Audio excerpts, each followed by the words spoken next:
everyone, this is The Last Word and I'm Marya Shakil. 3 states, 3 surprise names. Vishnu Deo Sai, Mohan Yadav and Bhajan Lal Sharma. These are the 3 new CM designates of Chhattisgarh, Madhya Pradesh and Rajasthan. All 3 choices showing BJP's caste-class balancing, keeping in mind 2024 polls. I'm going to start with Rajasthan. This was the moment when Vasundhara Raje was told who her successor in Rajasthan would be. A first-time MLA, but a 4-term General Secretary of Rajasthan BJP, with strong links to RSS and ABVP. Standing in the 3rd row of the BJP MLA's photo shoot, Bhajan Lal, a Brahmin by caste, will be the Chief Minister. A brand new face who fits the bill as an upper caste leader. तो मैं हमारे देश के यशस्वी प्रधानमंत्री सम्मानीय नरेंद्र मोदी जी को धन्यवाद देना चाहता हूं। मैं हमारी पार्टी के राष्ट्रीय अध्यक्ष सम्मानीय जेपी नड्डा जी को धन्यवाद देना चाहता हूं। सम्मानीय हमारे गृह मंत्री अमित शाह जी को धन्यवाद देना चाहता हूं और जिन्होंने नाम का प्रस्ताव किया, हमारी पार्टी की राष्ट्रीय उपाध्यक्ष और पूर्व मुख्यमंत्री माननीय वसुंधरा राजे जी का भी धन्यवाद देता हूं। और मैं इतना विश्वास दिलाना चाहता हूं कि राजस्थान की ये जो टीम है, राजस्थान के जो सभी हमारे विधायक हैं, निश्चित रूप से जो राजस्थान की अपेक्षा है हमसे, भारतीय जनता पार्टी से, हम माननीय हमारे यशस्वी प्रधानमंत्री नरेंद्र मोदी जी के नेतृत्व में हम राजस्थान का पूरी तरह से सर्वांगीण विकास किसी भी क्षेत्र में हो, निश्चित रूप से हम पूरा करेंगे. And BJP knows that in its attempt to reach out to the OBCs and other castes, they cannot alienate their core vote bank of upper castes. Brahmins may not be politically influential in Rajasthan. However, the combined figure from neighboring states make it a potentially key vote bank to help the BJP corner western and northwestern states.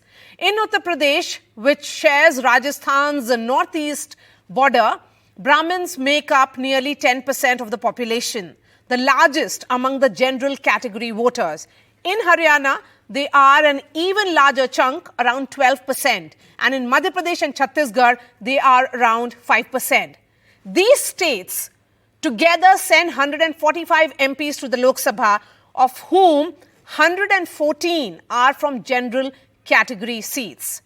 Diya Kumari, a member of the former Jaipur royal family, is one of the deputy chief ministers, and she fits 2 bills, a Rajput face and a woman leader. The second deputy is Prem Bairwa.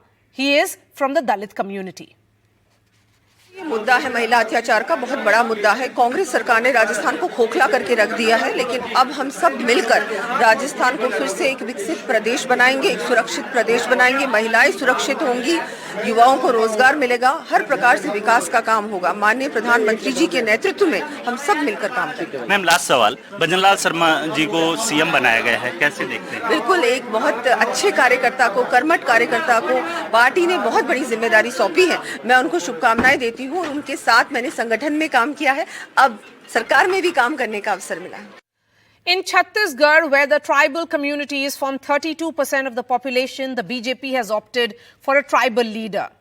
The party could have settled on a chief minister from an OBC, but a dominant show in the tribal belt of Sarguja and Bastar, where it won 22 of 26 seats, the BJP decided to pick someone from the same community, and Chief Minister designate Vishnu Deo Sai is from that community. He is a 4-term MP who has been the president of the Chhattisgarh unit of the party from 2020 to 2022 and is known for his organizational capability and has a non-controversial image. For the BJP, though, picking Vishnu Deo Sai as the chief minister was more than just acknowledging tribal voters. It was also prepping a cross-border campaign platform for the 2024 elections. Picking Vishnu Deo Sai as the chief minister in Chhattisgarh allows the BJP to project itself as a tribal-friendly face in these states before the 2024 polls. Madhya Pradesh and Jharkhand, and there are two other states bordering Chhattisgarh, which total send 75 MPs to the Lok Sabha, of which 20 are reserved for the tribals, and the tribals play a significant role in other constituencies. A Yadav face as the Chief Minister in Madhya Pradesh is a message of empowerment to a community spread across 3 states that send a combined 149 MPs to Parliament. It is also taking a swipe at Yadavs in the opposition. The Samajwadi Party is Akhilesh Yadav in Uttar Pradesh and RJD is Tejashwi Yadav in Bihar. Though Yadavs are just 6% of the population in Madhya Pradesh, they are the largest OBC group in Bihar, which is around 14%, and around 10% of the population in Uttar Pradesh. So the BJP has factored that in. And they have gone in for a total combination of 2 deputy chief ministers and also a speaker's chair, keeping in mind various communities. So the question that we ask on the last word, what could be a probable reason for these surprises? Let's try and decode that with our panelists who are joining us, Amitabh Tiwari, Sajjan Kumar. Sajjan Kumar, beginning with you, I have tried to decode it, keeping in mind the Lok Sabha polls, but of course, caste, class, everything is at play here. Yeah, I mean, 2024 is one of the marker, but it's not the central marker because we know that in 2024, the face is settled in the party and also among the voters, that is Prime Minister Modi. This move of springing a surprise, rather a pleasant surprise, seems to have a pattern. 1, to create a second line of leadership. 2, that second line of leadership has a relative advantage of the state. Like remember Vasundhara ji or Shivraj Singh Chauhan and others, even Raman Singh. They were also relatively lightweight when they were projected by the party, and then they became the regional satraps, and they had an inning of almost 2 decades. So this also may be one of the things, that a new profile of the leadership who have an advantage of the age. 3, it also sends a message among the cadres, workers, and the supporters that everyone has a fair chance.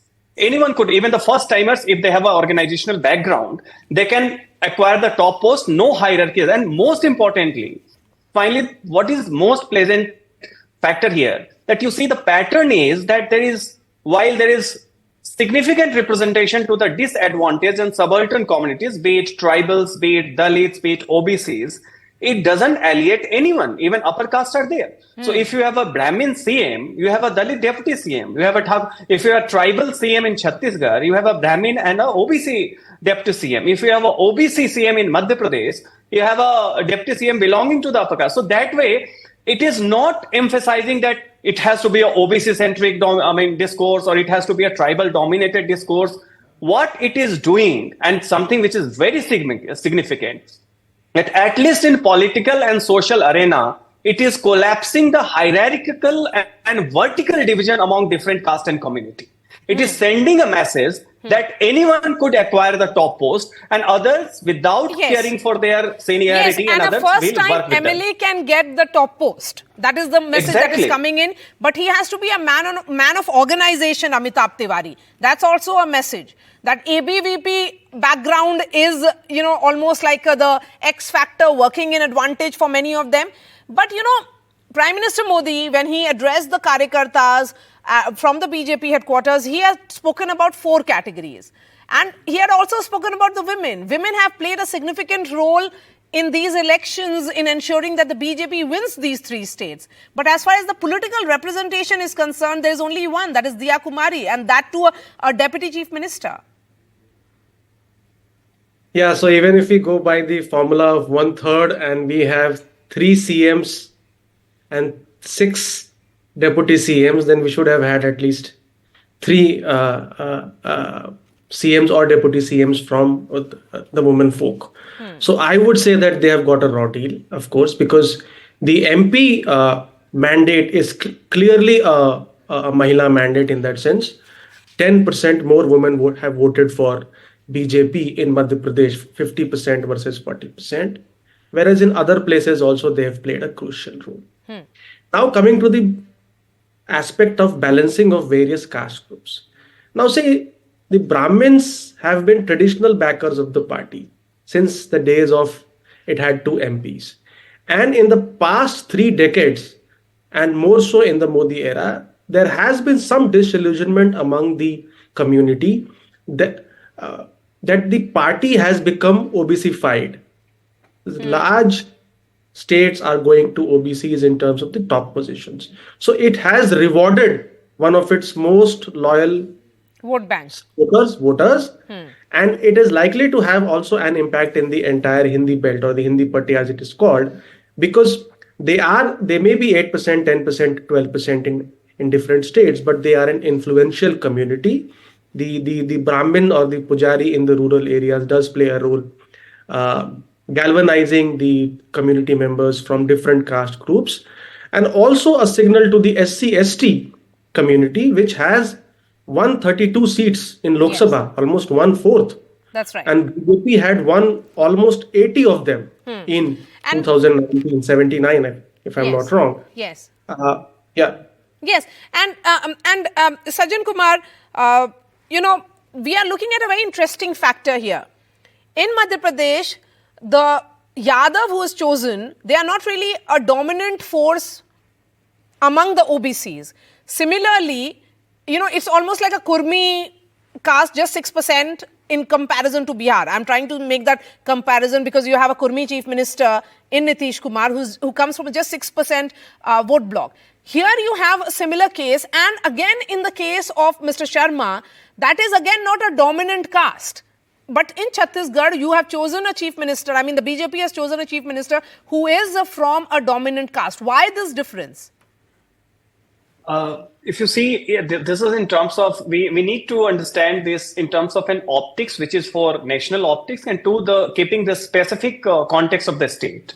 In Chhattisgarh, Ajit Jogi claims that he was the first ST chief minister, but on the ground we know that he was more popular among the Satnami Dalits. Among the tribals, he has no resonance, and his tribal status underwent a legal challenge. This is one. So, and when tribals, in spite of a very lackadaisical and very weak performance by the state leadership, state BJP leadership in the last 5 years, yet it rewarded BJP. It was but natural for the party to score the point that not only a position of the president of India, but also a first tribal chief minister. In the case of Madhya Pradesh, it has to be an OBC because you are replacing a very popular, he was considered to be a baggage, but everyone knows that he became the X factor, Shivraj Singh Chauhan. So it But would you have a sent Yadav named OBC. Of course, the state has that's seen where- that's OBCs. They have seen in Babulal Gaur and also in Uma Bharti, but you have a Yadav named chief minister, that kind. Let me give some background. In Madhya Pradesh, unlike UP and Bihar, there is no OBC which crosses the numerical strength of 5 to 7%. That's right. And that is why any caste you choose would be into that bracket. Two, the aspiration of Yadavs during the phase of Mandal, when Bihar and UP were led by Yadav leadership, they became the subaltern leaders. In UP, in Congress also, if you remember, when Digvijay Singh was the claimant after Arjun Singh, one of the strongest claimant was Subhash Yadav. But that time Madhya Pradesh did not witness the kind of mandalization, and that gap was filled when BJP fielded Uma Bharti, a woman, a Hindutva firebrand, and an OBC. Okay. But here there something more BJP, and this is the last point. When they are fielding a Yadav, one, they are securing the optics of OBC and subaltern in Madhya Pradesh, but they are also sending a message in neighboring state, UP and also in Bihar, because there is one new generation of Yadavs who are numerically very significant, who have not witnessed the experience of Mandal. They do not have an emotional connect to the Mandal moment, that no Yadav leadership outside the fold of RJD and Samajwadi Party would be acceptable. Yes. BJP experimented in Bihar. Nand Kishore Yadav was there, Ram Kripal Yadav is there, Hukumdev Narayan Yadav is there. But now, giving CM post in Madhya Pradesh, To a Mohan by Yadav. one move they are scoring it. Yes. So that way the new generation of Yadavs, remember in Lok For Sabha them, already there is a it will be about that reminder of that name. Mohan Yadav is a chief minister in Madhya Pradesh. Thank you so much, Amitabh Tiwari, Sajjan Kumar. Of course, we'll continue to decode this story because it's really, really fascinating how these three names have come up. Shifting focus to another story, and this is our big exclusive. Kerala Governor Arif Mohammed Khan's convoy was attacked by SFI protesters. He was on his way to the Thiruvananthapuram airport when the incident took place. And the video footage certainly shows that Governor was furious and he has demanded action from the police and also asked if protesters would be allowed to go near the Chief Minister's convoy. He's joining us live. Arif Sahab, really appreciate your time. Good to see you safe and healthy, Arif Sahab. It's been 24 hours since the incident. You say that there is a conspiracy by the Chief Minister to hurt you physically. Many are saying that instead of public comment by you, it would have been best had you dialed the Chief Minister, since both of you hold constitutional offices. No. It's not 3 days. You know, this thing started from day before yesterday. And 3 days before that, Chief Minister, in one of his public speech, he accused me. He said that by nominating people to the Senate who were not recommended by the Vice Chancellor, I am provoking the students. Now, no student is provoked in Kerala. Only it is the official wing of the CPM who came day before yesterday. They came to protest, and before that, day before, they had massive protest outside Raj Bhavan, which turned violent. Why this thing is turning violent? Because those who are indulging in violence, they know they have been instructed by the person who holds the Home Ministry, that is the Chief Minister. And day before yesterday, on my way to attend a function, they tried to create problem. I can understand that. But when I come back at the same spot, the same people, they are there. Why police had not been able to remove them from there? Because they were trying to influence the police by saying that we are the ruling party. And then yesterday they crossed all the limits. From Raj Bhavan to airport, at 5 places, they not only mobbed my car was stopped, but from every side of the car, they used sticks to hit the glasses, the border, every side of the car. When this happened 3rd time, then I got down and I said that instead of hitting the car, you come and hit me. And they all ran away from the spot. They are bullies. And the bullies always have the feet of clay. And unfortunately, our Chief Minister comes from Kannur district, which has this gory history of political violence, political murders. For in fact, it is only last 3-4 years that thing has slowed down. Otherwise, every year you had number of murders in Kannur district. Arif Sahab, the question is who leaked the route of your movement? Who leaked it to SFI is, of course, a subject of investigation again. 7 SFI workers were arrested while a case was registered against 17 of them in connection with this incident also. I don't think these are important questions because everything was being directed by the Chief Minister. They had come there on the instruction of the Chief Minister. This is not, I can understand. Students can show at the most black flags from a distance, but indulging in violence, students will never do it. These were the hired goons of the Chief Minister. This has been his way of doing politics. All those who dissent from him, he tries to browbeat them.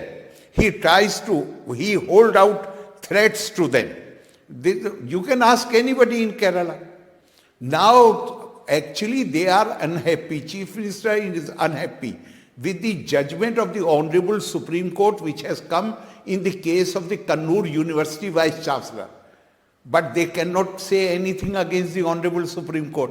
Therefore, they are making me target to take out their anger. And because they have issued a statement that because of what I had written to the Chief Minister about the illegality of the appointment, and later it was issued as a press release, that Honorable Supreme Court has taken into cognizance. And on that basis, the appointment has been declared to be illegal. The Secretary of the CPM, the Chief Minister, everybody has said that I am responsible for that judgment, although I was not even a party. But if the Honorable Supreme Court takes into consideration the facts which were spelled out in my letter to Chief Minister, pointing out that this appointment is illegal, it violates the UGC regulations, it is improper, and it will not stand the scrutiny of law. Okay. They are angry why I wrote that letter. Okay. Because you have leveled a huge charge, Arif Saab. You have called them hired goons of the Chief Minister. So you have no faith in the police machinery. Then what will you do for your safety? No. I have never said. I still feel Kerala police is one of the best police force in the country. Their problem is they are not allowed to work. I shall not lose my faith in the police. I have praised them even yesterday. I have praised them today, also today. Kerala police is one of the best police force in the country. And the way they have today, the way they have taken action, they have invoked section 124 of IPC. I would say that they are doing their job very well. And they have also applied the public, my car has been damaged and this is a new car. So they have already, survey has been done, the company has given the estimate, how much money will be spent on the car. So they have also invoked the Public Property Destruction Act. Police is doing very well there. Okay. My last question to you, since there is a complete collapse of communication between you and the Chief Minister, what next according to you? No. I have already told you the bullies have feet of clay. Swami Vivekananda has said, face the brutes. If you start fleeing from them, then they will try to overtake you. But if you are ready to face the brutes, you are ready to face the terrible, then they run away like monkeys. This is not what I am saying. This is what Swami Vivekananda has said. And this is exactly what happened yesterday. The moment I stepped out of the car, they all ran away. And I have said today, I said today that on 16th I am reaching Kozhikode. And now if I see something like this even from a distance, I will ask the driver to stop the car. I will ask them to come. If they want to talk to me, they are most welcome. If they want to hit me, then even that is welcome. Let them come near me. I'm not going to try to avoid them. Okay. Arif Mohammed Khan, Governor of Kerala, really appreciate your time for NDTV. We are putting out that interview on ndtv.com. That's all from me. I'll be seeing you tomorrow. Thanks so much for watching.